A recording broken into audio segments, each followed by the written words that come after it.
کہ ANP بھی جو حکومت کی حمایتی جماعت ہے اس نے بھی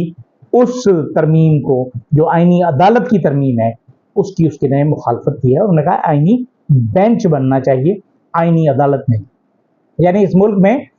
اپنے اپنے منظور نظر وکلاء کو اور لوگوں کو کھپانے کے لیے، انہیں oblige کرنے کے لیے اور اپنی مرضی کے فیصلے لینے کے لیے یہ کام کیا جانے کی کوشش ہے، اور جس سے اربوں روپے سالانہ خرچ ہوں گے۔ اور قاضی فائز عیسیٰ صاحب تو 20 لاکھ روپے بھی بچاتے ہیں، لیکن وہ 50 لاکھ روپے مہینہ پہ 2 ایڈ ہاک ججز انہوں نے لگوا لیے، جو ان کا الوداعی ڈنر ہے وہ انہوں نے لینے سے انکار کر دیا۔ اب ہم ڈاکٹر شاہ نواز کی بات کرتے ہیں۔ گزشتہ کل کراچی میں 2 احتجاجی مظاہرے ہوئے، ایک امن مارچ تھا جس کا بنیادی مقصد ملک میں رواداری قائم کرنا تھا، اور یہ تھا ڈاکٹر شاہ نواز کے لیے، کیونکہ مذہبی رواداری اور تحمل اور برداشت کے لیے یہ نکالا گیا تھا، لیکن اس پر جس طرح تشدد کیا گیا پاکستان پیپلز پارٹی کی حکومت کے دوران، پاکستان پیپلز پارٹی کی پولیس نے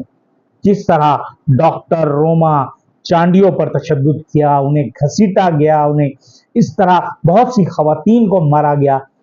اس پر کم از کم ڈوب مرنے کا مقام ہے پاکستان پیپلز پارٹی کی جو قیادت ہے،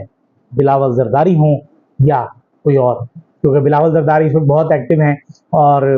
دفعہ 144 بھی انہوں نے لگائی، پولیس کو حکم بھی انہوں نے دیا کہ روکیں۔ دوسری طرف جو تحریک لبیک پاکستان کا بھی ایک مظاہرہ تھا، ان کا بھی ایک مارچ تھا جو پریس کلب تک جانا تھا، وہ اس میں تو فائرنگ ہوئی، ایک شخص جاں بحق ہو گیا۔ اب حالات خراب ہوتے چلے جا رہے ہیں۔ ڈاکٹر شاہ نواز والا معاملہ جو ہے، کیونکہ اس میں زیادہ تر لوگ انٹیریئر سندھ سے ان کا تعلق تھا، اس میں پیپلز پارٹی کی جو سیاسی حیثیت ہے اس پر اثر پڑے گا، مقبولیت پر اثر پڑے گا۔ حالانکہ شیری رحمان نے رات میں معافی مانگی ان لوگوں سے، اور آج جو ہے 10 پولیس اہلکاروں کو معطل بھی کر دیا گیا، لیکن یہ کوئی بات نہیں کہ جب آپ کی مرضی آئے آپ لوگوں پر تشدد کریں اور اس کے بعد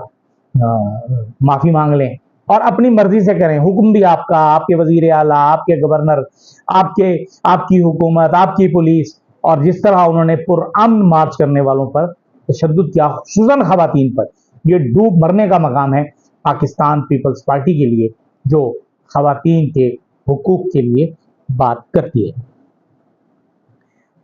گزشتہ روز ایک واقعہ ہوا جس میں ایک بچی کے ساتھ، طالبہ کے ساتھ زیادتی کی خبریں ہیں، اور یہ طالبہ جو ہے وہ لاہور میں پنجاب کالج کی ایک طالبہ تھی، جس میں گارڈ، وین ڈرائیور اور ایک استاد بھی ملوث پایا جاتا ہے۔ آج اس کے لیے اطلاع یہ ہے کہ وہ لڑکی جو ہے وہ جاں بحق ہو گئی ہے، لیکن آج اس پر احتجاج ہوا، طلبہ نے احتجاج کیا اور پولیس نے اسے ظالموں کی طرح مارا۔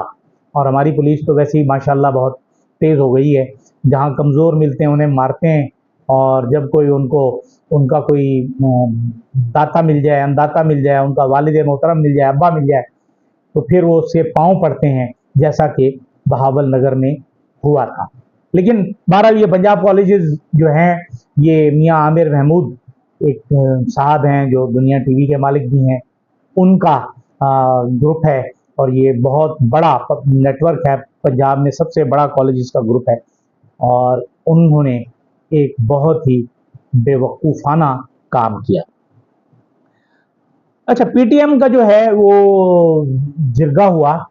پہلے اس پر پابندی لگی، پھر جرگے پر پابندی لگی، پھر فیصلہ فائرنگ ہوئی، 4 افراد جاں بحق ہو گئے، پھر پینٹ گیلی ہو گئی حکومت کی، اور پھر انہوں نے علی امین گنڈاپور سے مدد چاہی۔ علی امین گنڈاپور نے جا کر ان سے گفتگو کی اور جرگے کی اجازت ہوئی۔ اس میں ہزاروں کی تعداد میں لوگوں نے شرکت کی، جو صرف کے پی کے نہیں تھے بلکہ بلوچستان کے پختون بھی شامل تھے، یعنی پختون اور پشتون دونوں اس میں شامل تھے۔ اس میں جو قرارداد میں جو مطالبات سامنے آئے ہیں ان کے، ایک تو یہ ہے کہ ایک لشکر بنانے کا فیصلہ کیا گیا ہے جس میں تمام اضلاع جو قبائلی اضلاع ہیں وہاں سے لوگ لیے جائیں گے، وہ تقریباً 2 لاکھ سے زائد افراد پر مشتمل یہ لشکر ہوگا جو باہمی تنازعات کو ٹھیک کرے گا، درست کرے گا، سلجھائے گا، ان کے فیصلے کرے گا۔ اچھا، اس میں انہوں نے 60 دن کا ٹائم دیا ہے جس میں انہوں نے کہا ہے کہ یہ جو قبائلی اضلاع ہیں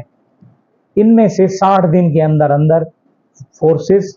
اور طالبان، کسی بھی قسم کے طالبان، تحریک طالبان پاکستان ہو یا طالبان افغانستان کے ہوں، اور فورسز یہ سب نکل جائیں، یہاں امن و امان اور چیزیں ہم خود دیکھیں گے۔ انہوں نے ایک اور مطالبہ کیا کہ انگریز کے دور میں جس طرح تجارت ہوا کرتی تھی، بارٹر ٹریڈ تھا جس میں کوئی روک رکاوٹ نہیں تھی، اس طرح کی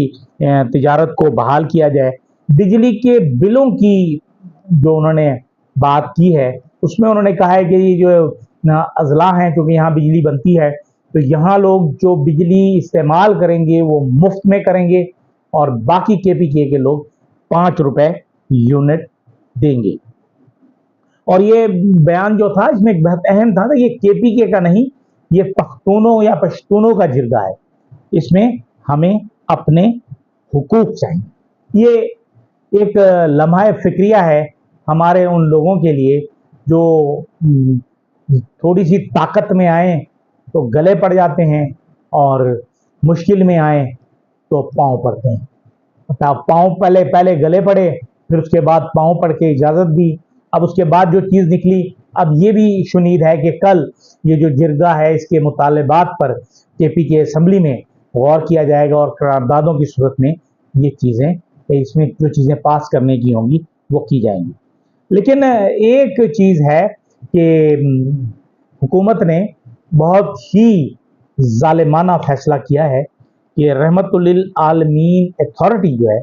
اسے ختم کر دیا ہے۔ یہ عمران خان کے دور میں بنی تھی اور پتہ نہیں کہ یہ لوگ حضور اکرم صلی اللہ علیہ وسلم سے کیوں اتنی زیادہ محبت نہیں رکھتے، بغض اور عناد رکھتے ہیں کہ انہیں یہ بھی پتہ نہیں ہے کہ رحمت للعالمین اتھارٹی جو ہے